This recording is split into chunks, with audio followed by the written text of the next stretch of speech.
Hello friends, स्वागत है आप सभी का आपके अपने परिवार एजुकेशन ऐप पर। जय हिंद दोस्तों, फटाफट से जुड़ जाइए, सभी को कनेक्ट कर लीजिए, सभी को एक साथ सबको लाइव लेके आइए। राजस्थान ज्योग्राफी हमारी चल रही है।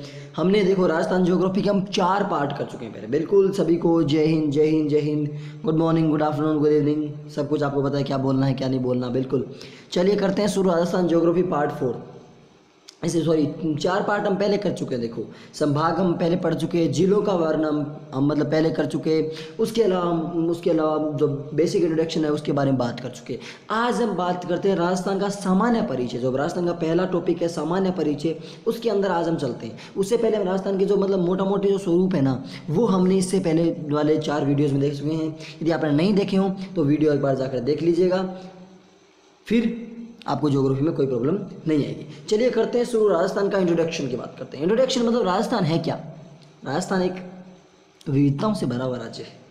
बिल्कुल राजस्थान बहुत ही अच्छा राज्य लगता है। हालांकि ये नहीं कहते कि हमारा स्टेट है, बाकी हर तरीके से बहुत अच्छा है।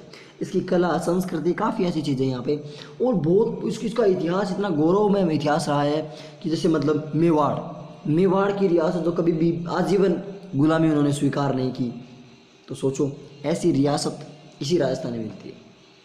चलिए करते हैं शुरू। राजस्थान का इंट्रोडक्शन, राजस्थान का सामान्य परिचय की बात करते हैं। सामान्य परिचय कि राजस्थान है क्या, क्या नहीं है, क्या करना है, क्या कुछ करना है। चलिए करते हैं शुरू। राजस्थान देखिए, राजस्थान इससे पहले इसको अलग अलग नामों से जानते थे। क्या क्या नाम है? राजपूताना भी इसको कहते थे, रजवाड़ा भी इसको कहते थे। क्या कहते हैं? रजवाड़ा भी कहते थे इसको, रायथान भी कहते थे। बहुत सारे नाम थे इसके। उसके अलावा और भी बहुत सारे नाम थे इसके। मरुकांतर इसको कहते हैं, क्योंकि यहाँ पे मतलब रेतीली धरती है ना, तो मरुकांतर भी इसको कहते थे। बहुत सारे इसके नाम हैं। बात समझ में आ गई? राजपूताना, रजवाड़ा, रायथान, मरुकांतर, ये सब हमारे राजस्थान के नाम थे। लेकिन वर्तमान में इसका राजस्थान नाम कैसे पड़ा, हम ये बात कर चुके थे। कौन सा जिला कब बना था, कौन सा संभाग कब बना था, कौन से मतलब जिले की किसके बात के लिए बना था। अब आज से हम इंट्रोडक्शन शुरू करते हैं कि राजस्थान है क्या, इसका नाम कैसे है राजस्थान, और नाम के बाद इसका इंट्रोडक्शन कैसे है कि मतलब राजस्थान कहते किसको है, उसके बारे में बात करेंगे। इसको मैं क्लियर, आगे चलते हैं नेक्स्ट। राजस्थान की बात करते हैं। राजस्थान में जो अजमेर है ना, अजमेर तो है सी श्रेणी में। कौन सी श्रेणी में? सी श्रेणी में। और शेष राजस्थान है बी श्रेणी में। अजमेर तो सी श्रेणी का राज है और शेष राजस्थान है बी श्रेणी का। अजमेर कौन सी श्रेणी में आता है? सी कैटेगरी में आता है, सी श्रेणी में आता है, और शेष राजस्थान आता है बी श्रेणी में। अब आपका क्वेश्चन आएगा कि ये सी श्रेणी बी श्रेणी का चक्कर क्या है, मैं बताता हूँ। What is the meaning of C and B श्रेणी, है ना। सी श्रेणी और बी श्रेणी, चक्कर कुछ नहीं है, सिंपल सी बात है। राजस्थान जब था ना, तो पहले अजमेर मेरवाड़ा हुआ करता था। अजमेर मेरवाड़ा किससे पहले? एकीकरण से पहले। और ये अजमेर मेरवाड़ा ठिकाना था, या फिर मतलब ठिकाना था, या जो कहते हैं ना केंद्र, जो वर्तमान में केंद्र शासित प्रदेश है ना, वो था ये। ठीक है ना, संघ शासित प्रदेश, केंद्र शासित प्रदेश था। अजमेर मेरवाड़ा अंग्रेजों का मुख्य ठिकाना था। इसलिए देखो इसको तो कौन सी श्रेणी में रखा गया है? सी श्रेणी में। और बाकी को किस में रखा गया है? पूरे राजस्थान को बी श्रेणी में रखा गया है। बात समझ में आ गई श्रेणियों वाली? चलते हैं अब देखिए फजल अली समिति का गठन, फजल अली आयोग जो एकीकरण कर रहा था, उसका मतलब उसका गठन हुआ था। फजल अली आयोग का गठन कब हुआ? दिसंबर 1953 को, दिसंबर 1953 को। इसमें 3 मेंबर्स थे, 2 तो अलग, एक अध्यक्ष और 2 अलग मेंबर, 3 मेंबर्स थे इसमें। फजल अली का काम क्या था कि राज्यों का गठन करना है इसको, किसका? राज्यों का गठन करना है फजल अली आयोग का। यानी फजल अली आयोग किसका गठन करेगा? राज्यों का गठन करेगा। और राज्यों का गठन किसके तहत हुआ? एकीकरण के तहत हुआ। और एकीकरण का वैसे विश्व स्तर मतलब भारतीय स्तर पर किसने, नेशनल लेवल पे किसने उठाया इसका बेड़ा? इसका बेड़ा उठाया था सरदार वल्लभ भाई पटेल ने। सरदार पटेल ने उठाया था इसका बेड़ा।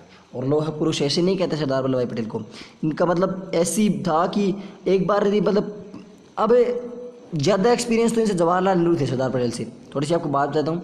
लेकिन महात्मा गांधी ने एक बात कही कि ये जो एकीकरण का जिम्मा है ना, ये किसको दिया जाए? ये दिया जाए सरदार वल्लभ भाई पटेल को। क्यों? क्योंकि ये एक तो हाथों हाथ डिसीजन लेने में, ऑन द स्पॉट डिसीजन लेने से नहीं डरते थे।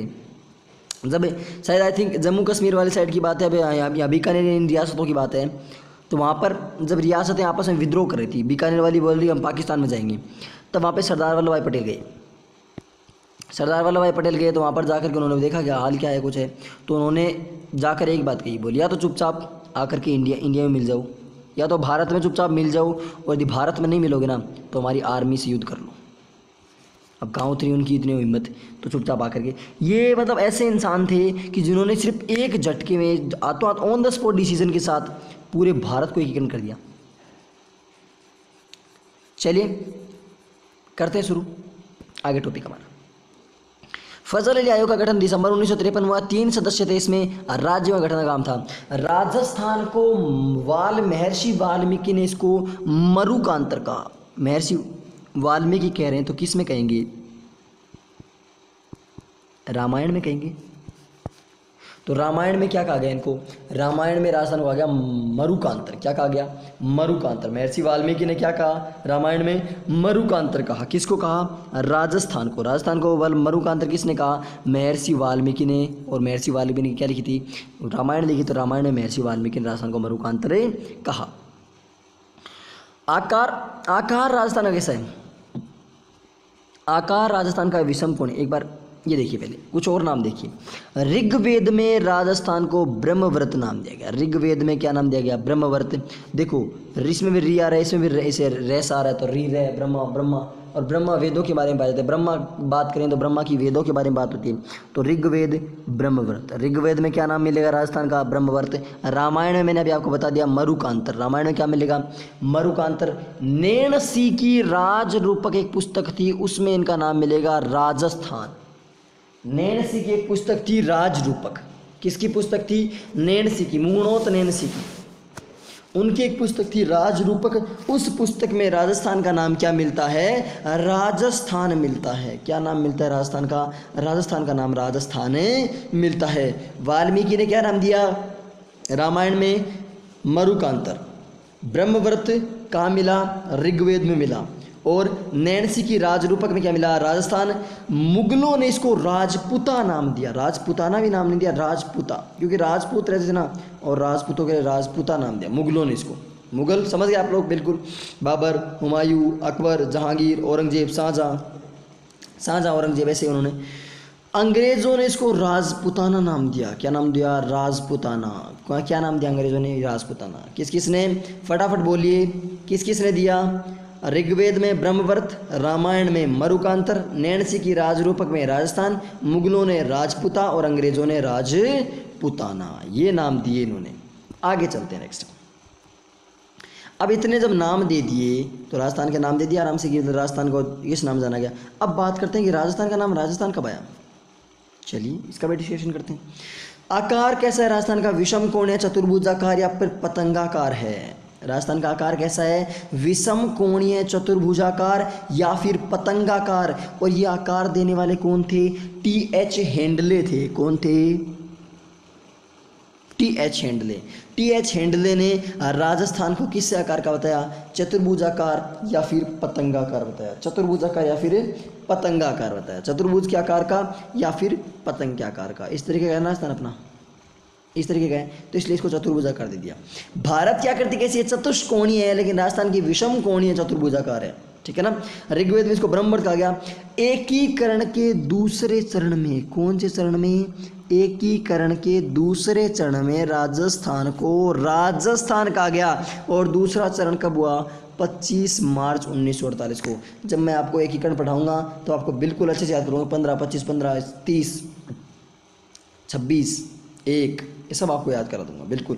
इजी जी एक छोटी सी ट्रिक के माध्यम से पूरा एकीकरण इस चुटकी में याद हो जाएगा, है ना। तो एकीकरण के कौन से चरण में? दूसरे चरण में। इसको क्या नाम मिला? राजस्थान को। दूसरे चरण में राजस्थान को नाम क्या मिला था? पूर्वी राजस्थान नाम दिया गया दूसरे चरण में। ठीक है ना। तो उस दूसरे चरण में एकीकरण में राजस्थान को क्या नाम दिया गया? राजस्थान नाम मिल गया। विधिवत रूप से राजस्थान इसको कहा गया 26 जनवरी 1950 को। भारत का संविधान लागू हो गया था ना, तो 26 जनवरी 1950 को विधिवत या फिर कानूनी रूप से राजस्थान को राजस्थान नाम दिया गया। बात समझ में आ गई। राजस्थान की आकृति कैसी, विषम कोण है, चतुर्भुजाकार। भारत की कैसी, चतुष्कोणीय है। राजस्थान की आकृति किसने बताई, टी.एच. हैंडले ने बताई। ऋग्वेद में ब्रह्मवर्त कहते हैं राजस्थान को। उसके बाद एकीकरण के दूसरे चरण में राजस्थान को राजस्थान कहा गया था। एकीकरण का दूसरा चरण कब हुआ, 25 मार्च 1948 को। और उसके अलावा विधिवत रूप से राजस्थान को राजस्थान कब कहा गया, 26 जनवरी 1950 को। बात समझ में आ गई। आगे चलते हैं। अब एक और आता है बसंतगढ़ शिलालेख। कौन सा शिलालेख, बसंतगढ़ शिलालेख।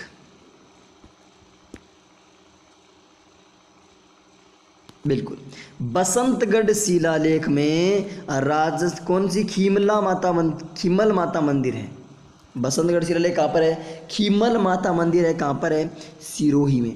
सिरोही में बसंतगढ़ शिलालेख है, खीमल माता मंदिर के पास में। और खीमल माता मंदिर 682 विक्रम संवत या फिर 625 ईसा पूर्व में बना था। सॉरी, ईस्वी में बना था, हाँ ईसा पूर्व।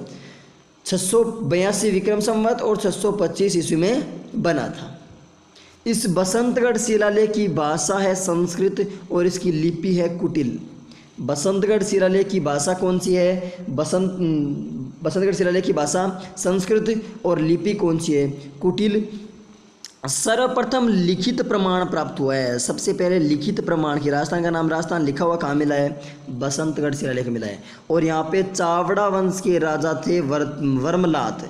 किसने बनाया था बसंतगढ़ शिलालेख, चावड़ा वंश के राजा वर्मलात ने किसको बनाया, इस बसंतगढ़ शिलालेख को। इसमें राजस्थान का नाम मिलता है राजस्थान द्वितीय, राजस्थान द्वितीय नाम मिलता है। यानी कि बहुत सारे ये कहते हैं कि इसी को किसी राजा का नाम था और बहुत सारे ये कहते हैं कि इस राजस्थान का ही नाम था।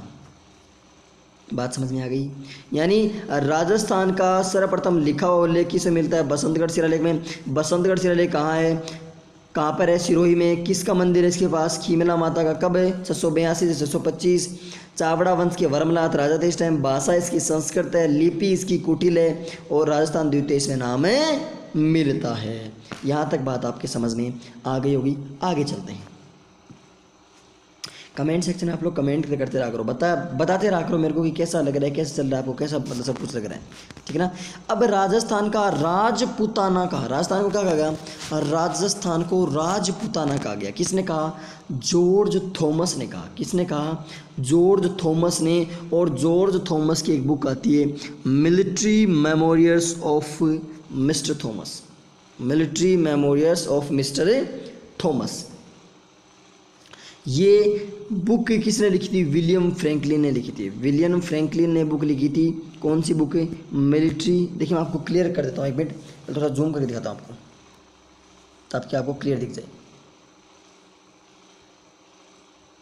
अब ये बुक का नाम देख लीजिए, मिलिट्री मेमोरियल्स ऑफ थॉमस, ठीक है। किसने लिखी थी, विलियम फ्रैंकलिन ने लिखी थी। अभी मैं बिल्कुल इसको क्लियर लिख देता हूँ ताकि आपको और अच्छे से समझ में आ जाए।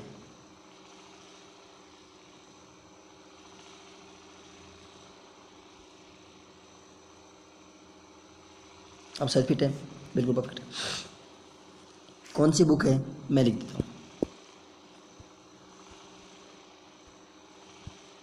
हाँ जी, चलिए अब बुक का नाम लिखते हैं अपन। कौन सी बुक का, इससे जॉर्ज थॉमस की बुक का। जॉर्ज थॉमस की एक बुक थी, कौन सी बुक थी,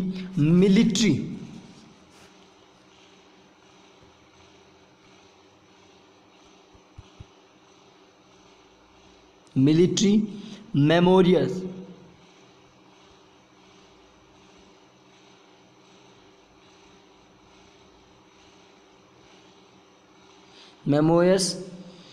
ऑफ मिस्टर थॉमस।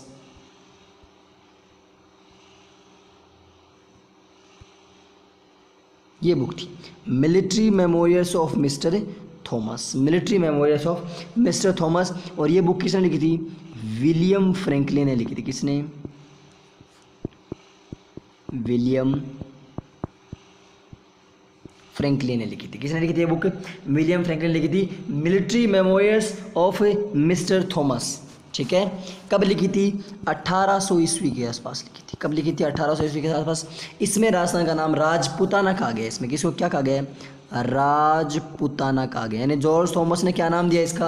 राजपुताना नाम दिया। जॉर्ज थॉमस ने क्या नाम दिया राजस्थान को? राजपुताना नाम दिया। बात समझ में आ गई होगी। आगे चलते हैं। अब अपन नेक्स्ट बात करते हैं इसी की। अब नेक्स्ट आता है colonel James Tod. Colonel James Tod, जिसको घोड़े वाला बाबा कहते हैं। किसका, कौन सा बाबा कहते हैं इसको? घोड़े वाला बाबा कहते हैं। और कर्नल जेम्स टोड ने इसको रायथान, रजवाड़ा और राजस्थान 3 नाम दिए। कर्नल जेम्स टोड की एक पुस्तक थी, कौन सी? Analysis and antiquities of Rajasthan.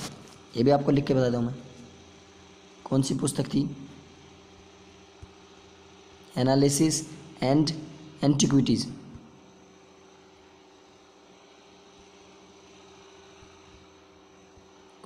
Of Rajasthan.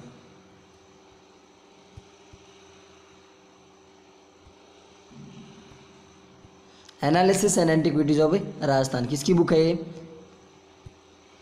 Colonel James Tod की। किसकी है? कर्नल जेम्स टोड की बुक है। किसकी बुक है? कर्नल जेम्स टोड की बुक है, analysis and antiquities of Rajasthan. इसमें क्या नाम मिलता है? राजस्थान का राजस्थान या रजवाड़ा या राजपुताना या रायथान या रायथान 3 नाम मिलते हैं। कौन सी में? Analysis and antiquities of Rajasthan. Colonel James Tod की एक पुस्तक और थी, एक बुक और थी, उसका नाम भी मैं यहीं पे लिख देता हूँ। एक बुक और थी कर्नल जेम्स टोड की, उसका नाम भी मैं आपके साथ साथ यहीं पे लिख देता हूँ। कौन सी थी? सेंट्रल एंड वेस्टर्न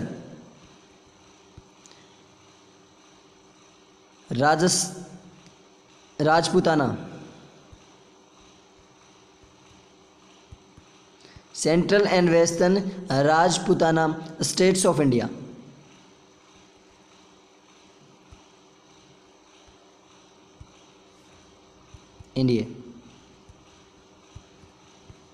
ये लो, ये किसकी थी? ये कर्नल जेम्स टोड की दूसरी बुक थी। कौन सी? Central and western states of India. Central and western Rajputana states of India, ये कर्नल जेम्स टोड की दूसरी बुक थी। ये कब? इसका जो ये पुस्तक है ना, कौन सी? Analysis and antiquities of Rajasthan.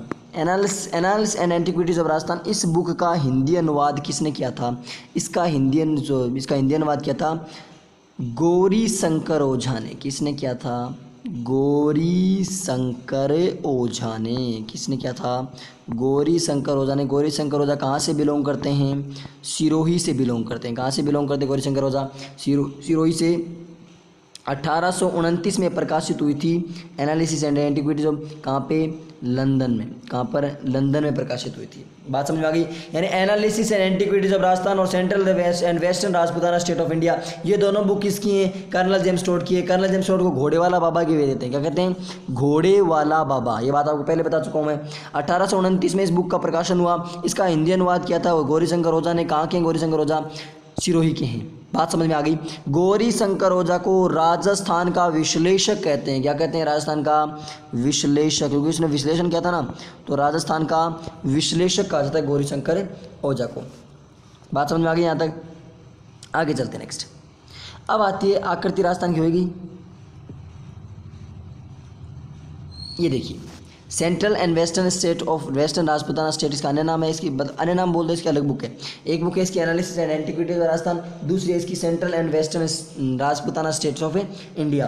1829 में इसका प्रकाशन हुआ था। इंग्लिश में इसका प्रकाशन हुआ था इस बुक का, और इसका हिंदी में अनुवाद किया गौरी शंकर ओझा ने। हिंदी अनुवाद किया, इसलिए गौरी शंकर ओझा को राजस्थान का विश्लेषक कहा जाता है।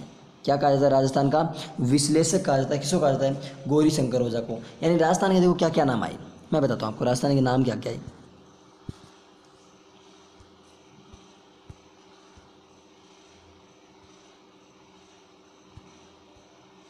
देखिए, राजस्थान के नाम आए। सबसे पहले राजस्थान का क्या क्या नाम आया?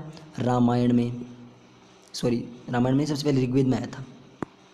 सबसे पहले ऋग्वेद में क्या नाम दिया गया था? ऋग्वेद में राजस्थान को नाम दिया गया था ब्रह्मवर्त। क्या नाम दिया गया था? ब्रह्मवर्त। और रामायण में क्या नाम दिया गया? रामायण में नाम दिया गया मरुकांतर। क्या नाम दिया गया? मरुकांतर। उसके बाद नेक्स्ट क्या है? नेक्स्ट तीसरा आता है अपना, उसके बाद आता है जो अपने नैणसी की जो राजरूपक है, नैणसी ने से क्या नाम दिया? राजस्थान। नैणसी ने क्या नाम दिया? राजस्थान। मुगलों ने उसे क्या नाम दिया? राजपूता। मुगलों ने क्या नाम दिया? राजपूता। अंग्रेज़ों ने क्या नाम दिया? राजपूताना। अंग्रेज़ों ने क्या नाम दिया? राजपूताना। और सबसे पहले लिखित स्रोत कहाँ मिलता है? सबसे पहले लिखित स्रोत मिलता है बसंतगढ़ शिलालेख में। और सबसे जो मतलब कर्नल जेम्स स्टोर ने उसको क्या नाम दिया? कर्नल जेम्स स्टोर की 2 पुस्तक थी, analysis and antiquities of Rajasthan, central and western Rajput state of India, जिसमें राजस्थान, रजवाड़ा, रायथान आदि नाम मिलते हैं इसके। राजस्थान, रायथान और रजवाड़ा। देखिए मैं आपको अभी मैंने लिखे थे ना, वापस दिखाता हूँ आपको, क्योंकि देखो याद हो जी, गौरी शंकर ओझा ने इसका हिंदी अनुवाद किया था। किसका? इस बुक का।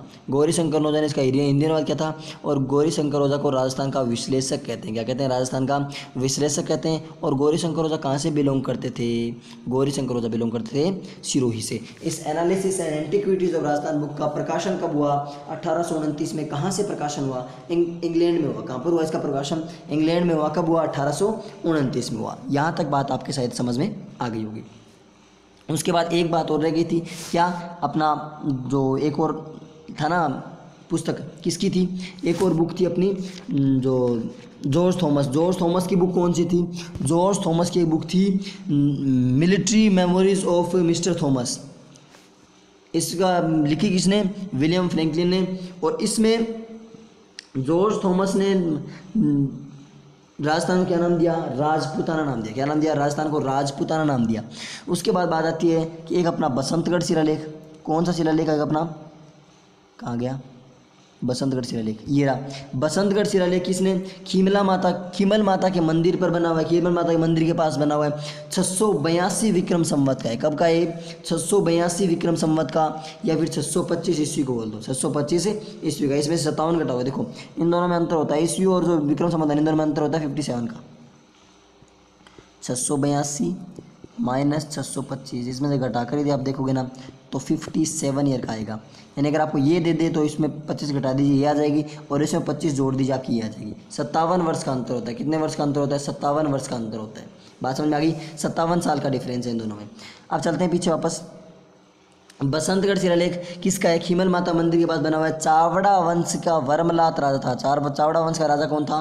वर्मलात। उसका कौन सा शिलालेख है? बसंतगढ़ शिलालेख। राजस्थान द्वितीय इसमें नाम मिला है। राजस्थान द्वितीय। कुछ इतिहासकार ये मानते हैं कि ये नाम किसी राजा का था, जबकि कुछ इतिहासकार मानते हैं कि ये राजस्थान का ही नाम था। ठीक है। तो सबसे पहले लिखित प्रमाण कहाँ से मिले हैं? कौन सा रूप है? सर्वप्रथम लिखित प्रमाण मिले। क्या मिले यहाँ से? सर्वप्रथम लिखित प्रमाण मिले। और ये बसंतगढ़ शिलालेख कहाँ पड़ता है? सिरोही में पड़ता है। इसकी भाषा कौन सी है? संस्कृत। और इसकी लिपि कौन सी है? कुटिल है। इसको मैं क्लियर करता हूँ ताकि आप अच्छे से देख पाओ। भाषा कौन सी है इसकी? लिपि कौन सी है इसकी? भाषा तो है इसकी संस्कृत, और लिपि कौन सी है इसकी? कुटिल है। मैं एक बार सारे पेजेस जो भी क्लियर नहीं हो पाएंगे तो आपको समझ में आ गया। आज मैंने पढ़ा राजस्थान का इंट्रोडक्शन। राजस्थान को राजपूताना या रजवाड़ा या राजस्थान या मरुकांतर या रायथान आदि नामों से पुकारा जाता है। ठीक है। सबसे पहले यहाँ पर चलते हैं। अजमेर सी श्रेणी का है। ए और बी, आपको बी और सी श्रेणी है समझा दी मैंने कि कौन से बी श्रेणी में कौन से ए श्रेणी में, ये मैंने आपको बता दिया। फजल अली आयोग का गठन हुआ था दिसंबर 1953 में। 3 सदस्य समिति थी। एक जिसमें अध्यक्ष थे फजल अली और बाकी जो 2 अन्य सदस्य थे। राज्यों का गठन का काम दिया गया था इनको। राजस्थान को मरुकांतर नाम दिया था वाल्मीकि ने। राजस्थान को मरुकांतर नाम दिया वाल्मीकि ने। उसके बाद अजमेर मेड़वा जो ठिकाना था वो आपको बता दिया मैंने। आकार इसका विषमकोण है, चतुर्भुजाकार है या पतंगाकार है राजस्थान का आकार। और भारत का आकार कैसा है? चतुष्कोणीय। भारत का आकार कैसा है? चतुष्कोणीय। टी.एच. हेंडले, कौन? टी.एच. हेंडले ने राजस्थान को इसका नाम, इसका आकार दिया चतुर्भुजाकार। ऋग्वेद में इसको ब्रह्मवर्त कहा गया। एकीकरण के दूसरे चरण में राजस्थान नाम निकल गया। एकीकरण का दूसरा चरण कब हुआ? 25 मार्च 1948 को। और विधिवत रूप से, कानूनन रूप से कब मिला इसको? 26 जनवरी 1950 को नाम मिला। ऋग्वेद में ब्रह्मवर्त, रामायण मरुकांतर, नैणसी राजरूपक में राजस्थान, मुगल का राजपूता और अंग्रेजों का राजपूताना। बसंतगढ़ शिलालेख में आपको पता है राजस्थान इतना नाम मिलता है। 682 आपको बता दिया, 57 साल गैप होता दोनों में। राजस्थान का जो जॉर्ज थॉमस की बुक कौन सी थी? Military memories of mister Thomas. ये विलियम फ्रैंकलिन की बुक थी, इसमें राजपूताना नाम दिया गया। कर्नल जेम्स टोड को घोड़े वाला बाबा कहते हैं। इनकी दो बुक थी। कौन कौन सी? Analysis and antiquities of Rajasthan और the central and western Rajput states of India. ये मैंने आपको लिखा था। क्या, analysis and antiquities of Rajasthan और the central and western Rajputana states of India. इन दोनों, इसका जो एनालिसिस और एंटिक्विटीज इसका परिभाषण 1829 में ब्रिटेन में लंदन में हुआ था, जबकि इसका हिंदी अनुवाद गौरीशंकर ओझा ने सिरोही के जो थे उन्होंने किया। इसलिए गौरीशंकर ओझा को राजस्थान का विश्लेषक कहते हैं। क्या कहते हैं इनको? राजस्थान का विश्लेषक कहते हैं। यहाँ तक बात समझ में आ गई? इतना लिखिए, मैं पानी पी लेता हूँ। आगे चलते हैं। उसके बाद अपने बात कर ली है TH लैंड ने हैंडलिंग दिया था इसके बारे में। ये अपना आज का सेशन कंप्लीट हुआ। अब सुनिए काम की बात। ये आपकी सुबह आज 9:15 बजे आपकी क्लास हो चुकी। हिंदी की डेली चलती है, हिंदी की टीचिंग मेथड्स की। और शिक्षा मनोविज्ञान जो आपकी एजुकेशन साइकोलॉजी है वो आपकी 11:15 बजे चलती है। और शाम को इस टाइम 6:15 बजे हमारी राजस्थान ज्योग्राफी चलती है। उसके अलावा हमारे टेलीग्राम ग्रुप को ज्वाइन कर लीजिए, वहाँ पे आपको क्लासेस मिल जाएंगी। और भी वहाँ पे क्लासेस चलती हैं, क्योंकि वो क्लासेस यहाँ नहीं आ रही हैं अभी, उनको थोड़ा सा सेट करने में थोड़ा टाइम लगेगा वो क्लासेस। उसके अलावा वहाँ पे आपको इंग्लिश की क्लास मिल जाएगी, आपको पॉलिटी क्लास वहाँ मिल जाएगी, वहाँ रेगुलर बेसिस पे पॉलिटी क्लास आपको मिल जाएगी, ठीक है ना। और वहाँ अच्छे अच्छे टीचर्स पढ़ाते हैं, ठीक है ना। इंग्लिश की 2 क्लासेस मिल जाएंगी आपको, लिटरेचर की अलग क्लास मिल जाएगी और आपको जो ग्रामर की अलग क्लास मिल जाएगी। उसके अलावा पॉलिटी की आपको डेली बेसिस पे क्लासेस मिल जाएगी। क्विजेज़ वहाँ पे होती हैं, क्विजेज़ आपको मिल जाएंगी। और उसके अलावा PDF नोट्स वगैरह हैं वो सब आपको वहाँ पे मिल जाएगी। उसके साथ साथ आपको वहाँ पे मिलेगा एक अच्छा सा परिवार। चलिए, ये आपका मैंने आपको सरप्राइज में बताया, इसको Saturday special marathon classes Indian history की सुबह 9:15 बजे, इंडियन हिस्ट्री की सुबह 9:15 बजे और मैथ्स की शाम को 6:15 बजे। इंडियन हिस्ट्री की सुबह 9:15 बजे लगभग 1.5 या 2 घंटे की चलेगी और मैथ्स की भी लगभग 1.5 या 2 घंटे की चलेगी। मैराथन क्लासेज है। कैसी क्लासेज है? मैराथन क्लासेज है, ठीक है। आगे चलते हैं। संडे स्पेशल वही 2 मैराथन क्लासेज होंगी। पॉलिटी की 9:15 बजे, उसमें सैटरडे को हिस्ट्री और मैथ्स होंगी, पॉलिटी को जो संडे को पॉलिटी और एनवायरनमेंट स्टडीज़ होंगी।